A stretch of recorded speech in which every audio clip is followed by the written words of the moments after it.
3వ తేదీ అక్టోబర్ నెల 2025వ సంవత్సరం. ఈరోజు దేవుని వాగ్దానము. ఫిలిప్పీయులకు 4వ అధ్యాయము 6వ వచనము. దేనిని గూర్చి చింతపడకుడి గాని ప్రతి విషయంలోనూ ప్రార్థన విజ్ఞాపనముల చేత కృతజ్ఞతాపూర్వకముగా మీ విన్నపములు దేవునికి తెలియజేయుడి.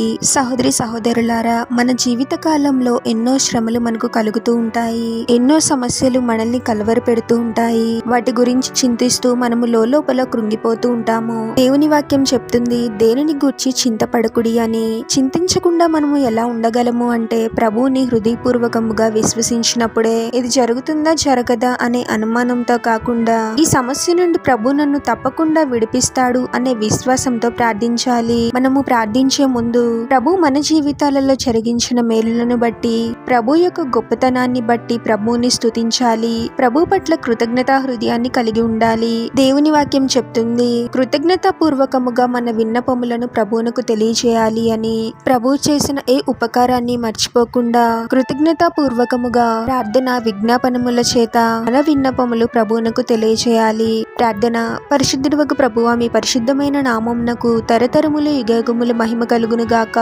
మరొక నూతన దినంలోనికి మమ్మల్ని క్షేమంగా ప్రవేశింపచేసిన దేవా, మీకే స్తోత్రం తండ్రి. మా జీవితాలలో మీరు జరిగించిన ఏ మేలుని మేము మర్చిపోకూడదు ప్రభువా.